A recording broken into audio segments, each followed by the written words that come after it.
Hello, I'm John Hagelin, quantum physicist and teacher of the Transcendental Meditation program.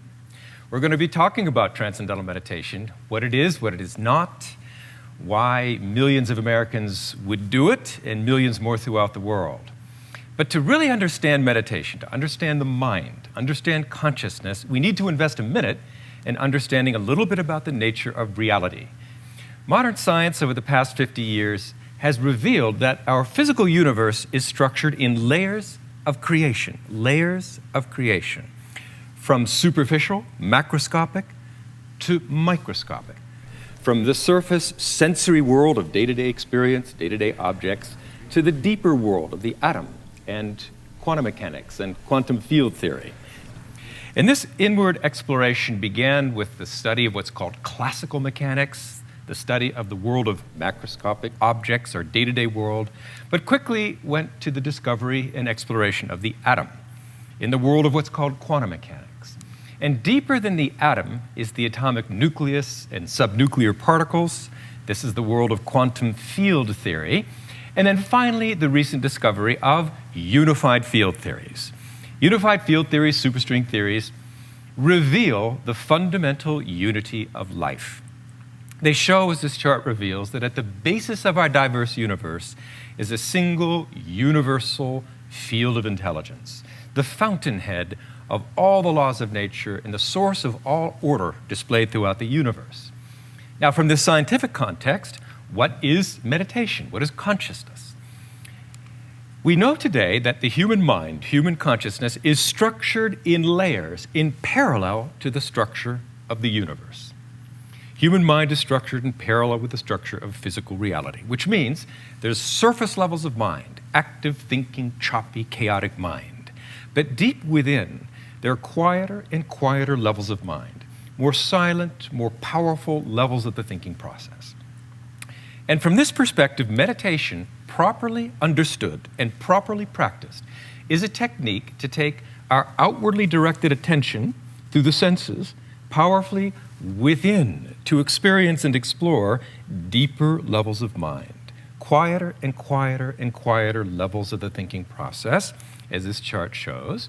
And this inward flow of the mind culminates in the experience of complete silence, the direct experience of this fundamental unity, this unified field at the basis of mind and matter. Now, not only is this extremely interesting philosophically, but it has profound practical results for our health, for brain development, for our life. This meditative state, achieved through TM, transcending, is a fourth state of human consciousness, identified by modern physiological science. It's called the hypometabolic physiological state. It's not waking, not dreaming, not sleeping. It's a fourth state of consciousness, the meditative state. And hypometabolic physiological state is just doctor talk for a state of deep rest. In fact, a state of rest that is much deeper even than sleep. And this published research compares the rest through transcendental meditation, shown in blue, with the rest that is gained through conventional relaxation, rest, or sleep. And it shows that the level of rest through TM is much more profound. And deep rest is the most powerful antidote to stress and anxiety. And the deeper rest of transcendental meditation is much more effective at dissolving stress and anxiety than conventional relaxation, other forms of meditation, or sleep. It's very, very significant according to this meta-analysis of published studies conducted at Stanford University. Very powerful study. Now, stress is important for health. Stress causes or complicates most disease, including heart disease. If you look at the risk factors for heart disease, the number one is high blood pressure. And the deep rest of transcendental meditation lowers blood pressure more effectively than most hypertensive drugs and much more effectively than other forms of relaxation or meditation. Indeed, in April, the American Heart Association came out with a major study and a proclamation, a policy, stating that doctors should consider recommending TM to all patients with blood pressure over 120 millimeters of mercury, which is most of you. And that means, and they also were clear to point out that no other meditation, relaxation, or alternative therapy actually has been shown to be effective against high blood pressure. So this is a really remarkable result, and it is unique to TM. There are other risk factors for heart disease. There's arteriosclerosis, and the deep, rejuvenating rest of transcendental meditation has been shown to unclog clogged arteries. And in addition to that, diabetes is a very important risk factor for heart disease as well. And one of the most amazing recent results, which really stunned the medical community and got them very enthusiastic, they issued an incredible press release that went around and around the world, showing that TM actually normalizes or helps to normalize insulin resistance, meaning it helps reduce diabetes. Bottom line, though, when it comes to heart health is, what is the effect of TM on heart attack or stroke or death? And here the results are perhaps most profound. In a 9-year study funded by the National Institutes of Health, a random control assignment study, blue chip gold seal study, people who were at risk, had high blood pressure, were at elevated risk of heart disease, experienced a 2/3 drop in comparison to controls in the number of heart attacks, stroke, and death. That 2/3 drop in heart attack was more significant than the effects of medicine, the effects of diet, the effects of exercise, and in both groups, the meditators and the controls were taking their medicines, and they were struggling with their exercise and diet. But the real difference between the groups that led to the drop, comparatively, 2/3 reduction, was the TM. And another thing, after this 9-year study, 80% of the people who had learned TM were still doing it. How many people do you think were still doing their diet and their exercise regimes? Almost none. And the difference is TM is fun to do. Exercise, debatable. Diet, no way. This was also big news that went around and around the world, and it was just an amazing finding. The research gets stronger and stronger even today. Now, there's more to health than heart disease, and one of the remarkable major studies that have been done, and there have been about 700 almost published studies on the medical benefits of the TM program. This study looked at all disease and showed a marked reduction in every major category of disease just by adding 20 minutes of TM twice a day. Now, if you've got good eyes, you might spot the fact that there was one category of disease here that wasn't reduced, and that is childbirth. But I would argue childbirth is not actually a disease. The meditators were having as many babies as the non-meditators. And here's one final note to put on the subject of health. You know, stress, fatigue, wear, and tear at the body, so that over a course of a lifetime, people start to look aged. They start to age, their stamina, their sharpness starts to degrade. That's due to the wear and tear caused by stress.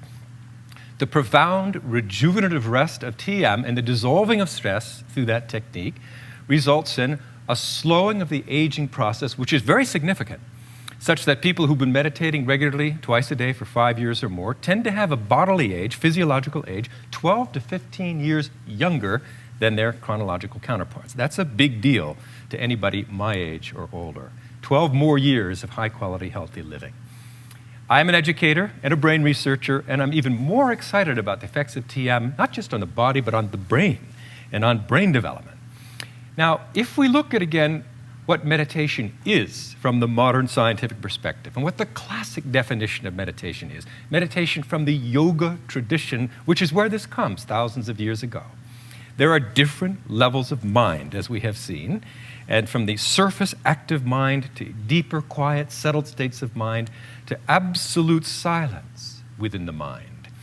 And this next chart shows that those 3 levels of mind, active, concentrating, focused mind, silent self-reflection, or the meditative state, have a completely different style of functioning of the brain.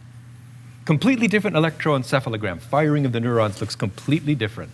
These 3 levels of mind correspond to the 3 major categories of meditation discussed in the scientific literature. Outward active thinking, concentration, focus is one category. A quieter category called mindfulness, often in the literature, involves various techniques of quiet self-reflection. The brain looks completely different. The meditative state, through TM, so-called transcending, pure consciousness, samadhi, a completely different style of functioning. If you look carefully at it, what it is the whole brain functioning in a completely integrated way, in a highly coherent way. Front of the brain, back of the brain, temporal lobes, parietal lobes, left and right hemisphere, the whole thing, in concert. And that orderliness, coherence, that integrated functioning of the brain translates to coherent, orderly thinking.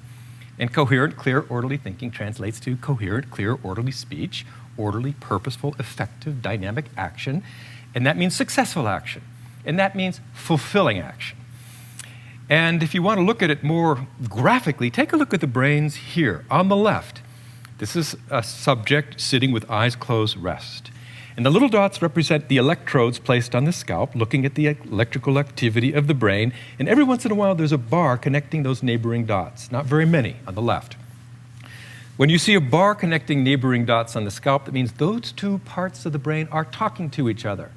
They're functioning in some kind of intelligent, coherent, orderly way. Not totally chaotic, not totally scattered, but pretty scattered, as you can see from this picture. On the right-hand side is the very same person. 3 months later, they've learned to meditate. And this is during TM. And you see in this deeply settled state of mind, the whole brain is functioning in this incredibly coherent way. You don't see that in waking, dreaming, sleeping, hypnosis, in any other state but this meditative state. And why that's good, not just interesting for a brain person, but why that's good is that orderly brain functioning correlates with rising intelligence, IQ, learning ability, academic performance, creativity, alertness, reaction time, moral reasoning, psychological stability, emotional maturity. Everything good about the brain depends on its orderly functioning. And now orderly brain functioning can be systematically, easily, effortlessly, joyfully increased in anyone of any age, from 10 years old, where a child can easily sit and master and deeply enjoy this relaxing, natural, effortless practice, or even the elderly who are institutionalized in nursing homes. Now, I want to talk for just a moment about acute stress, and can meditation, can TM tackle the most acute stress? Let's look at veterans returning with post-traumatic stress. This is a major problem of our age. PTSD results when the fear center of the brain, due to some overwhelming stress, some shock, gets frozen in hyperdrive. And the normal rest of sleep is typically not enough to shut it down. The deeper rest of transcendental meditation, the meditative state, can deactivate, can calm the fear center, even in the very first meditation. And sometimes for people, it can take maybe a couple of months of twice-a-day meditation. And you see these remarkable reductions in the symptoms of PTSD. PTSD is a terrible thing that can absolutely destroy a life, and it's the worst, most acute type of stress. Even that dissolves effortlessly in a relatively short period of time through TM. And that is why we're seeing the modern militaries of the world, the Department of Defense, the Veterans Administration, military academies and universities in America incorporating TM into the curriculum as an antidote to stress and as a vaccine inoculating the troops against the ravages of war stress. So scientifically established now is its effectiveness. And one other final area, as an educator, I have to mention, and that is that so many of our children in our increasingly stressful world, we're living in an epidemic of stress, according to the Surgeon General, and that has negative effects on health and brain functioning. So many of our children have stress, and ADHD is a symptom of today's modern stress. Millions of children diagnosed with it, millions of children medicated for it, but very little to do about it. Suddenly now with TM, a technique to restore balance in the brain, to dissolve deep stress, we find in about 12 weeks, according to the latest study, of twice daily meditation among junior high school students, maybe 12 minutes or so twice a day, a normalization of the brain function and a marked drop in the symptoms of ADHD. And that is why principals, superintendents, parents, schools all over the country, all over the world are incorporating TM into the school curriculum, involving around the world close to 1 million students today and hundreds, at least 400 different schools. And it takes powerful benefits and documented research to motivate a principal or a teacher to try something so, innovative, and the results are spectacular. I've talked a lot about stress today. I just wanted to mention that TM is more than relief from stress. It's about the holistic development of the brain, the total development of the personality, the integrated functioning of the person, mind, body, relationships, behavior, and that is called in the literature self-actualization. You see a marked improvement in what's called development of the mind, development of consciousness, self-actualization through TM that you do not see in other systems of meditation, only because they don't go quite deep enough. So that's it. The TM program is learned very easily in a series of simple steps. You have just graduated from step 1. You have heard and hopefully understood an introductory lecture on the benefits of meditation. The next step would involve a second talk with one of your local teachers, certified teachers, where they'll talk more specifically about the practice, about the mechanics of it, about how it's different from other types of meditation, and why it's so easy, so effortless, so universally effective. And then there are 4 subsequent meetings, if you choose to proceed, where you sit for instruction over 4 consecutive days. And after those 4 days of instruction, you are a master meditator. You are starting to enjoy the full benefits of your daily practice twice a day. And that's really all there is to it, except to note that we have a very rich follow-up program that everybody's entitled to. Once you meditate, you can go to any teacher, any TM center in the US or in the world, sit for free with a teacher, have your meditation fine-tuned, have it checked, gain deeper understanding. All that is part of the TM program. Highest priority for any teacher of TM is tending to the people they have already taught. Next step, again, just find a local teacher. You can get in touch with a teacher at www.tm.org,